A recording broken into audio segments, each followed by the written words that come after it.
Hello, good evening, Miss. How's your day? Hello, good evening. Yes. Well, I'm having a good day today. Are you ready for our interview? Maybe yes. Maybe. Or But before we start our interview, I would like you to state your name first and then your age.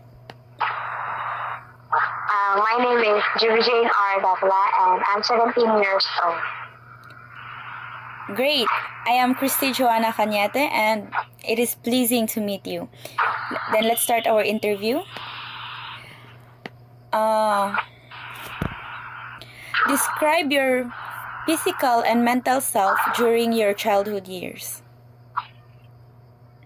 For physical attributes, I'm chubby and chinita.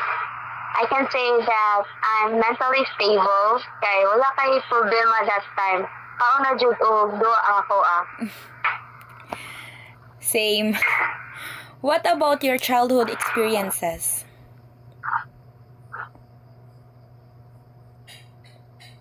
I have a lot that really stick on my mind, and I really did not forget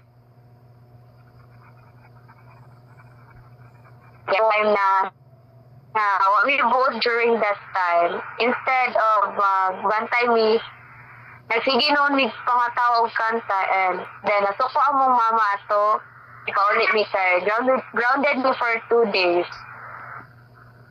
Memorable man to mo. Memorable dyan ang experience. Now that you are an adolescent, what are the changes that you have experienced in terms of your physical appearance? Dagan of changes. Syempre, dagan na.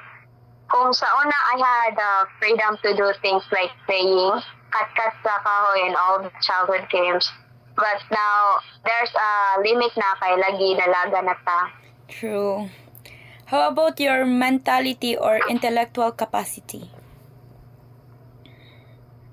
As I grew up, I'm like before that, I'm so naive and innocent. For mentally, daghan na compared before nga, wala ko'y buot, may it be sa school and family matter, but overall, okay naman.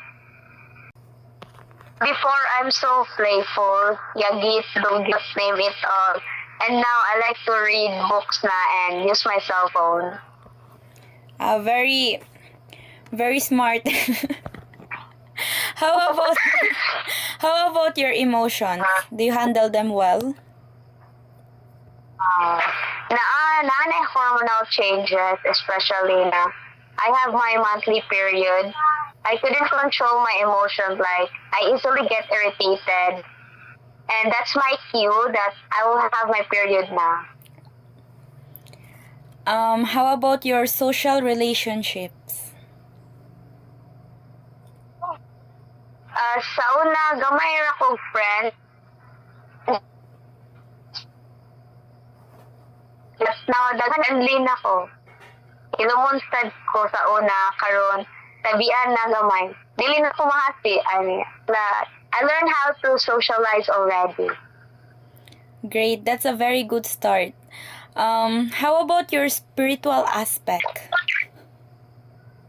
Before, I seldomly pray, but now I always pray na. Before siguro, I don't have any struggles growing up. But now, if ever I have a problem, I just pray and talk to God. And I like spending time with nature too. Then, lastly for this one, how about your financial status? We are financially stable growing up. We could buy what we want, but now I need to buy what I really need than buying it because I really want it. There's a limitation already because I realized that we need to save money in case something happens. Yes, that is very true. What are the challenges you have experienced in every developmental stage, like toddlerhood and early childhood? I cannot remember things when I was a toddler, but one thing is for sure, wajud ko'y buot that time. They told me I'm so ketan daw. How about in your early childhood? Since bata pa kayo ko, ang nasa akong hunahuna is duwa. Mabudalan ko sa kay rekyatan daw lagi ko. But this is the beginning of my curiosity to all sorts of things. In your middle childhood? Medyo na nakoy-buot ani nga time, perhaps sa school, nag-struggle ko gamay kay my siblings were working and when they arrived, they're so tired na so wala kay motudo na ako sa mga time na. So, self-study na lang jud ay ka. In your how about in your late childhood? This is the start na gamay na lang kung kaduwa kay ang uban na mahina og balay or they've got new friends. This is also the start na I just prayed over myself na challenge siya gamay. But later on, I get used to it. How about in your young adolescence? This is just my period. I did not know nga gidugo na day ko ato. First time ako gidugo kay medyo naglisod ko kay it was me and my grandmother that time. And during my menstruation, this is the start na I easily get irritated. Ingnan na lang ko na when I'll change. How about in your middle adolescence? Since dili na ko bata, daghan akong responsibilities like mag-study well. Taunang naay tigla ba, but now you have to do things on your own. My sister also told me na if I want something, I need to work hard to get it. Yes, your sister taught you well.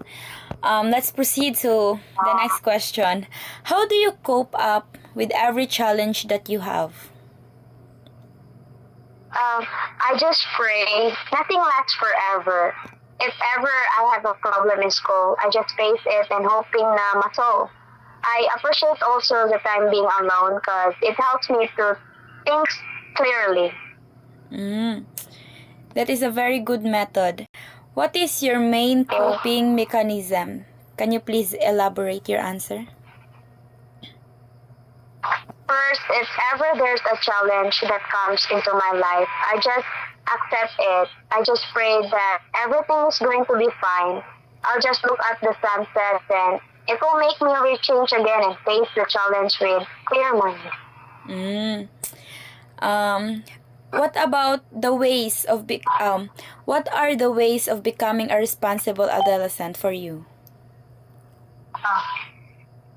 Just follow the advices of your parents. I'm adolescent now. I know what's right and what's wrong. Don't be pressured to all the things you see on social media.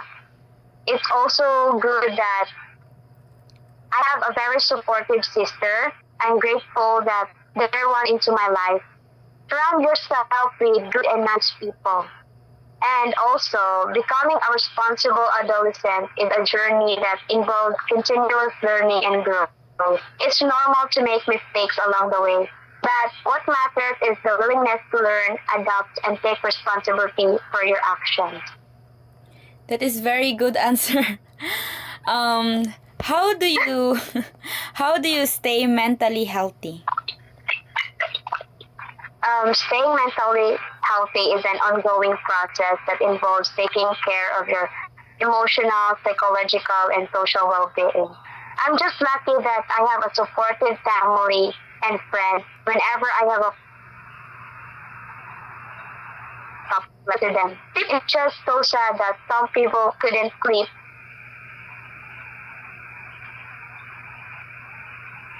Space to make you emotionally and mentally stable. Thank you, Miss, for your answers. Thank you for cooperating with me in this interview, Miss. It is very heartwarming. It's my pleasure. Thank you for having me this interview also.